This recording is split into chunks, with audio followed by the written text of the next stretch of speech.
Have you ever played a game that left you feeling uncomfortable? Or how about a game that gives you the ick? What about a game that when you signed up, you felt like your credit card details were instantly stolen?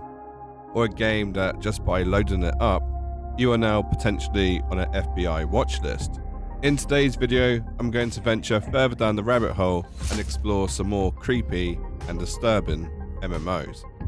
So if you enjoy videos about games you've never heard of or are too scared to play, then maybe you'll also enjoy my YouTube channel, where I go out my way to play dead and unpopular titles, which I then do video essays for, which nobody... He actually does a very, very good job as a VTuber. I still think that if he really wants to hit that 100k sub mark, he needs to get some big, gigantic tits on this dog, but, you know, to each their own. Like and subscribe?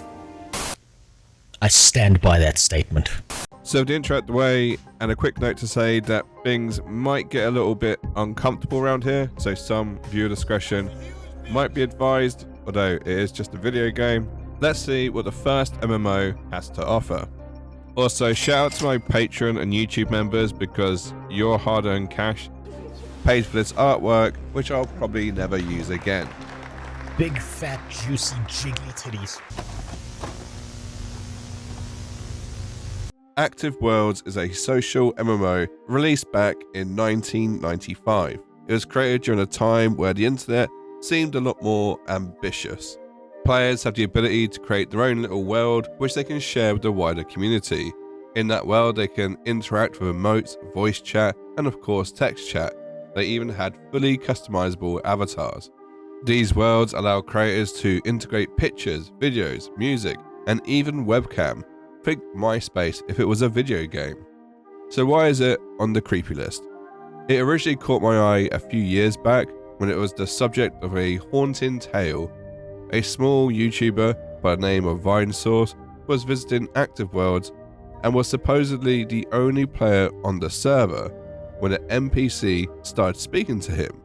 This led to a creepy interaction and questions around who was this NPC, was it AI gone rogue, or was it just some meme roleplay? I won't butcher the story too much, I'll leave a link though.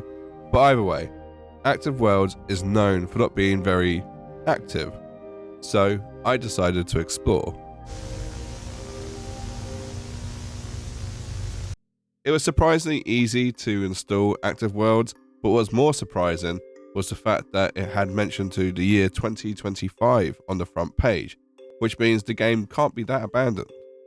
In regards to creating an avatar, there's basically preset ones that you choose from, and nothing too questionable.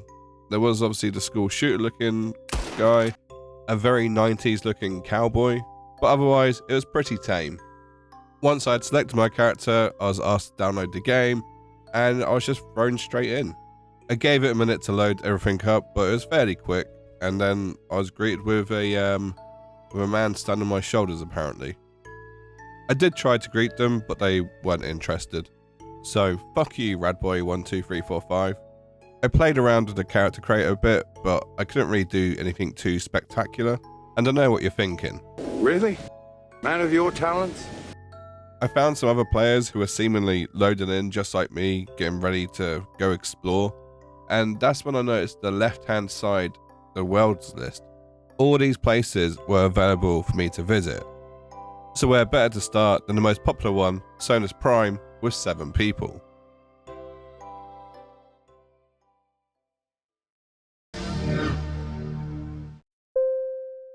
Now, one thing to note that these worlds can sometimes take a bit of time to render, as you can see in the bottom left corner, and when they do, they can jump scare you with all sorts of stuff. For me, it was a YouTuber's worst nightmare. Copyrighted music. So basically, this area was a nightclub and someone had hooked up their favourite playlist, which I'll circle back to in a moment. There was also some artwork on the walls, and the most important thing was that there was actual life on this world, which gave me the prime opportunity to mingle and find out more about this game. So first of all, this bunny is not real. That mother back there is not real. It's an NPC, it's a program bot, which means this game is somewhat sophisticated enough to have basic programming and potentially AI. Is just one of the possible signs of autism in children. Early screening and intervention can make a lifetime of difference and unlock a world of possibilities. It turns out it wasn't a playlist, it was someone's cheapskate Spotify. And apparently it's hinting at something I should check out for myself. And dare I say it, some of the art in here looks modern and AI generated. So this is a 29-year-old MMO with very small signs of a player population. It clearly has the ability to integrate with some modern technologies, and arguably it's almost as customizable as Second Life, which is still very much alive and kicking. So why does everyone call it abandoned?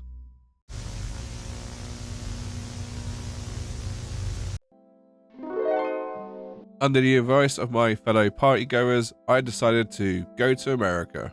Here's hoping I don't get shot, or worse still, made to consume corn syrup. I'm scared to death. I'm frightened and I don't know what to do. I'm confused and I want to go home. Now, at a glance, there was a lot of blue fuzziness, which I needed to immediately explore. I'm starting to think the blue fuzz isn't by design, and that also Christopher Columbus was a lying shitbag. I headed over to the main building and got a funny feeling that it may be not rendering correctly. I mean, why were these screens blank? And when I clicked on it, it was basically a teleport to another part of this world, I guess. I then saw another large building and made my way towards it, where this was clearly a picture gallery with no pictures. So I made my way upstairs to see if it was any different, where I then ran into a slight issue. I'm pretty sure this isn't supposed to happen. I sat there for a while contemplating how to get out of this mess, and the obvious choice was just to teleport back in. Let's just say there's a reason it takes me 2 weeks to create a video. While standing next to another Jetta Lewis memorial, I decided to rebind my keys so I can actually fly and go through walls, as opposed to sit there like a lemon and get stuck. I also discovered how to load up stock avatars, and let's just say I had a bit of fun going through each one.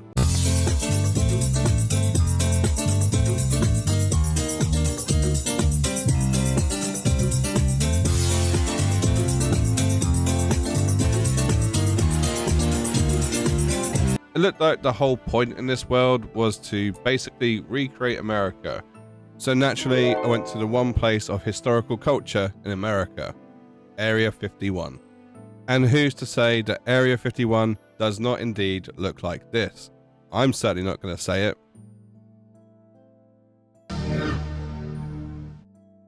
Okay, this one is probably on me because the world was literally called Untitled, and yeah. Next world. So next up, we have a place called Rick's, or as it was referred to as by other people, Casablanca. And I have to say, I really enjoyed the aesthetics, the black and white, the music. It was actually kind of cool to see. I've not seen this before in any other social MMO. Ironically though, because it is in black and white, if I just change the music slightly and throw on a old projector filter,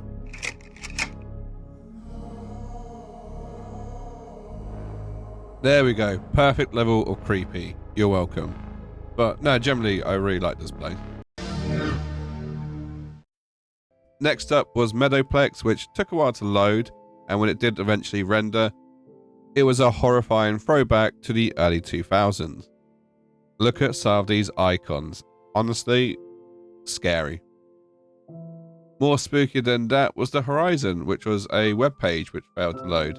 I assume it has something to do with why the controls didn't work as well. Certainly an interesting selection of YouTube videos.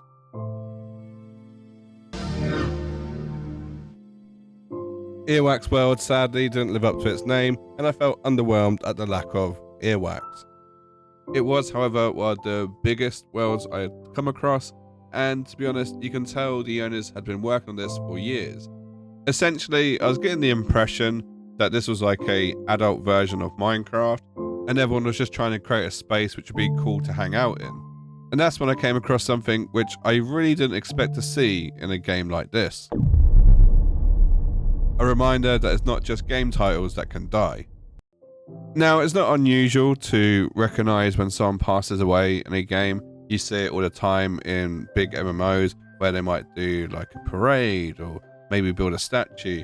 So it was kind of interesting to see Active World's take on this, which was someone basically building a gallery in memory of someone, which I have to say was probably more of a lasting impression than someone, you know, having a parade. As I mean, I'm not taking away from anything, but yeah, this one kind of hit home a bit more. But if anything, this served as a reminder that I should probably text my nan a bit more frequently. I give you X-Files World, where cornfields are spooky and scary, apparently. Yeah, this didn't really do much for me. I was, however, starting to sense a bit of a pattern. It seems like some of these worlds had really good premises behind them, but were just like badly executed. Like a world called Movies, but you seem to be Matrix characters, seems interesting, but then why are there floating blue and yellow blocks? And I think this was probably a result of the world just falling into disrepair. And the fact that the game had been running for 29 years and some of these worlds were clearly created in the early 2000s means a lot of time might have passed since the last time the owners logged in to repair or update their worlds. And that's when it hit me that the truth is a lot more morbid than you might think.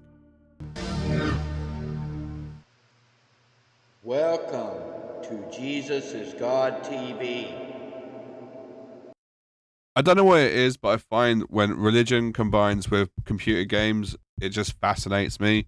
They always seem to be about 20 years behind the actual curve or trend of modern society.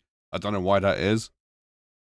And a lot of these are done for wholesome reasons. I know some people might get weirded out by this, but these are just very passionate people. And as well, actually exploring this world in particular, I saw something which, I don't know, kind of made me feel a bit sad.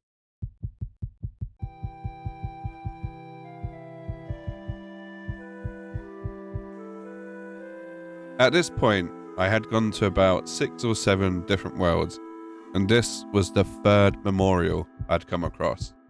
The issue with active worlds is that over the span of 29 years, a lot of people could have easily passed away. And if you think about the average age of the player who still plays this game, and think about it, the OGs, the ones who originally played this game on its first release, they could easily be in their 60s by now, if not older. It seemed like every world I visited was dead, dying, or in some state of decay. And unfortunately, I came across more and more memorials. There are 195 active worlds you can visit, and I probably went to about 20. So who knows how many memorials there are in total. I figured I'd finish my tour where I started, which is at Sonus Prime, which by now had 14 people.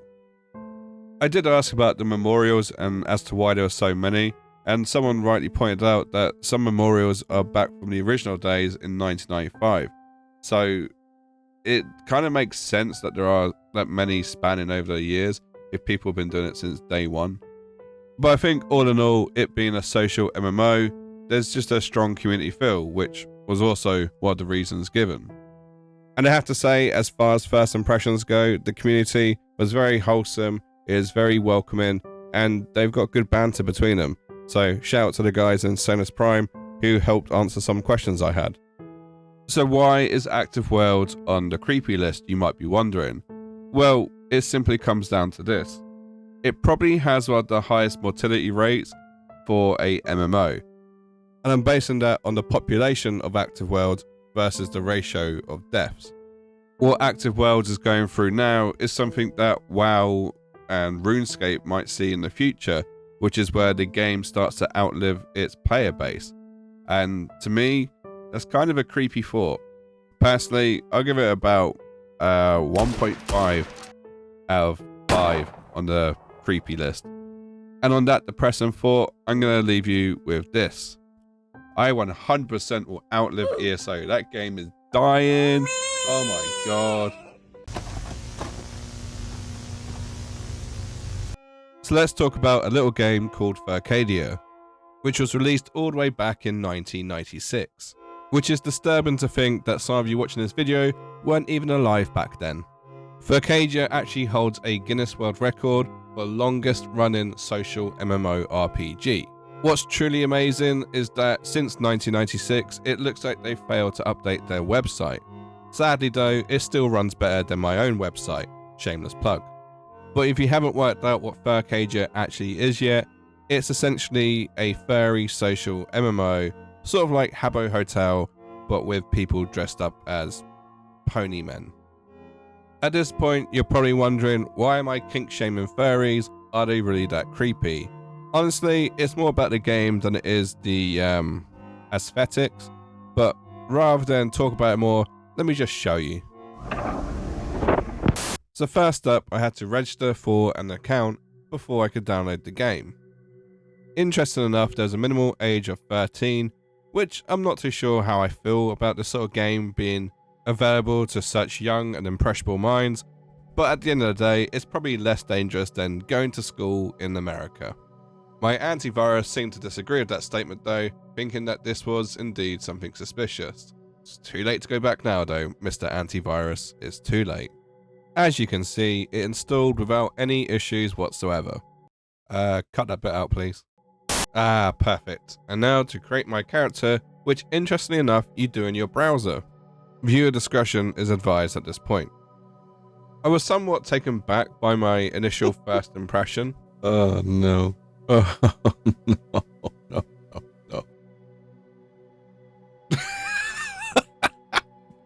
Apologies to any furries I offend during this segment. You have your basic furries, and then you have your premium furries, which come in a whole array of shapes and sizes. Oh, a chicken. Oh, hi, Mark.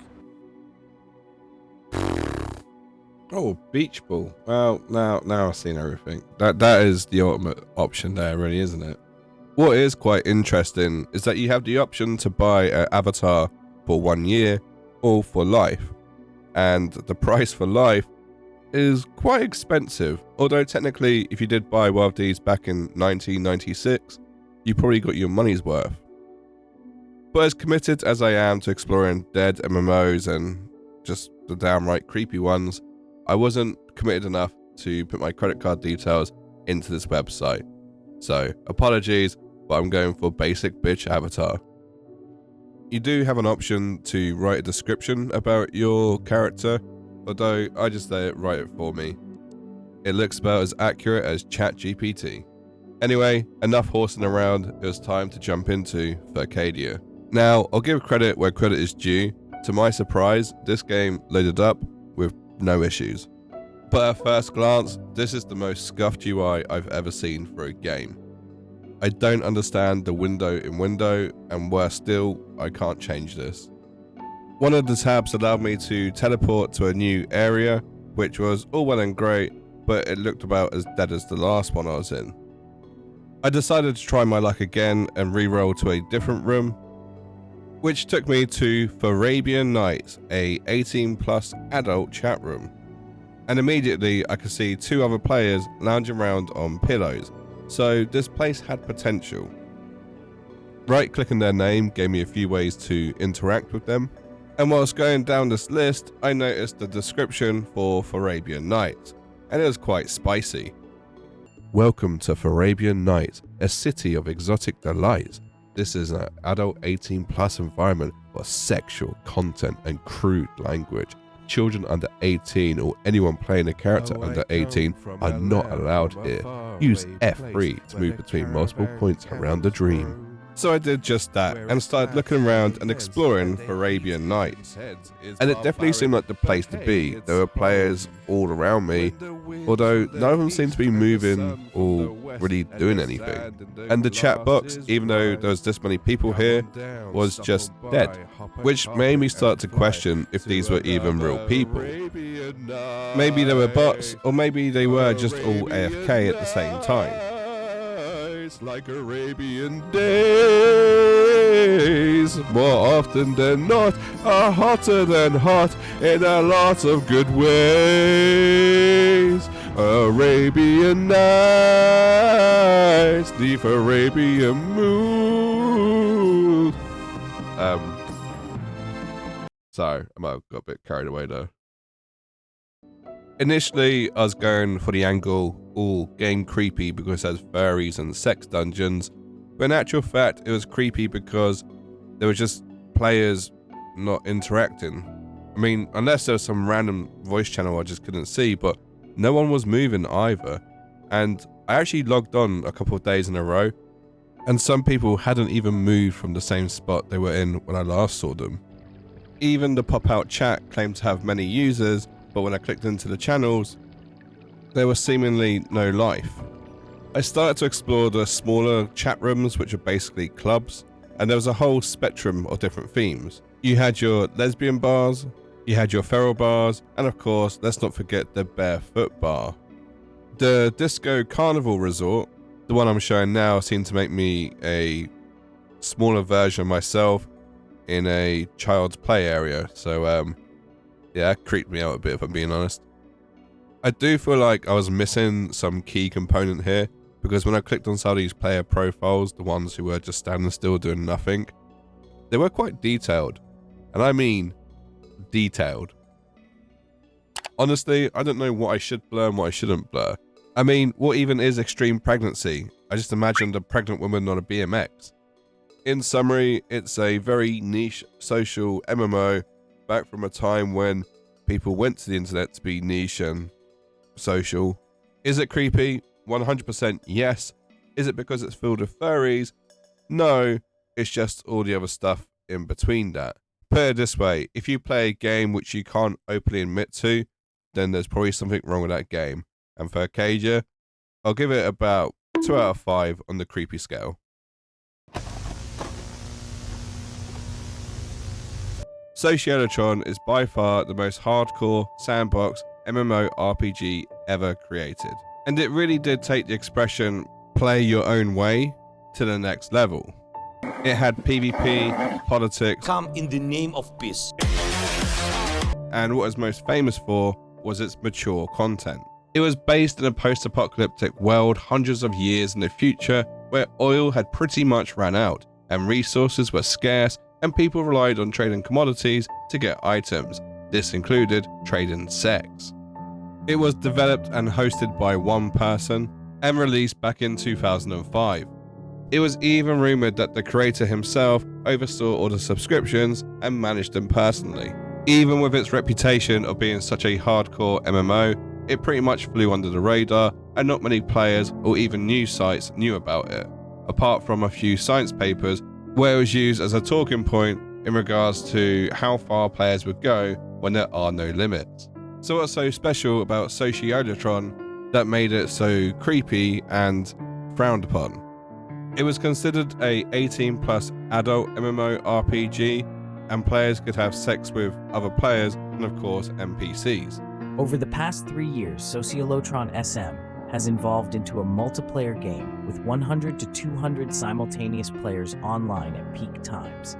Despite our restricted resources, we had several mentions in American and international print and online media. But at the same time, it was an MMORPG, so you had max HP, max strength, max mana, and because it was a sandbox, you had the ability to do what you want. So perhaps you see a low-level player and you've got better stats than them. That seems really dark. No, it's not dark. You're misunderstanding me, bro. I think I am. Yeah, you are. Then you could have sex with them. Because, you know, Because of the implication. kind of adds a new layer to PvP. And if you think about it, maybe the acronym means something different, like penis versus penis. Surprisingly, after 20 years of the release date, there's still only one YouTube video covering this game off, and it has 1.2 million views. After a number of failed attempts, I finally grabbed a hold of him and walked him to a private residence. Now we can finally venture into the ever-interesting sex tab. Now, there are a lot of options here. A lot of options I'm not going to show you, but you'll be happy to know that kiss on mouth is an option. While these options up here are very straightforward, the bottom text box is just overflowing with gratuitous detail. There are also some pretty basic Described by some people as Ultimate Online just with sex, I was interested to jump in and play it. But then I made a sad discovery. The official website is down. Any links to that site are down. And worse still, when you Google the owner of the game, it seems as though he may have passed away. And with his death means that no one can actually access the game anymore. Even though it looks like the game would run on a Sega Mega Drive, unfortunately the actual source code seems to have gone and died with the owner. The closest I can get to the game is using the Wayback Machine to go to the Sociolotron website and just have a poke around. But even then, a lot of the links are broken and it doesn't really give you the full picture. Despite the game's extreme nature, it was actually looked upon by many people in a very fond way. There were indeed very morally questionable things you can do to other players, but at the same time, all players consented to play this game and knew what they were signing up for. It wasn't like a big surprise to them. But by that logic, that means that stuff like age play in Second Life is okay then. And personally, I'm not a big fan of it. There was obviously consenting sex as well as the other type, but not only that, there's a whole range of skills that you can level up in. It wasn't just a sex MMO, it was an MMO with sex. So where does it rate on the creepy scale, you might be wondering? Personally, I'm going to say it's probably the creepiest game out there, simply because it now has new lore in that the owner of it has died, and if you do manage to get a copy working, you'll get haunted by some pixelated demon who's going to sex you up in the middle of the night. So yes, I am giving this 5 out of 5 on the creepy scale. The graphics alone are a 1 out of 5, but the ability to lose a fight in PvP and then lose a fight in penis versus penis, maybe it is a good thing this game is dead. So who would have thought a game that allows you to have sex with players without their consent would be top of the creepy list? I didn't. Although I only covered off 3 games, believe me when I say there are still worse ones out there. I did cover off some more tame ones in my first video, but I am willing to go deeper into the rabbit hole, assuming that's what you guys want to see. So get this video to 1,069 likes and I'll do a part 3. And on that note, I'm going to end the video there. If you want to see more content like this, by all means, subscribe to me. You might as well, you got to this part in the video. And also, a big shout out to my YouTube and Patreon members. Because of you, I'm able to buy custom furry art. Thank you, I think. Anyway, I'll catch you on the next one. Bye-bye.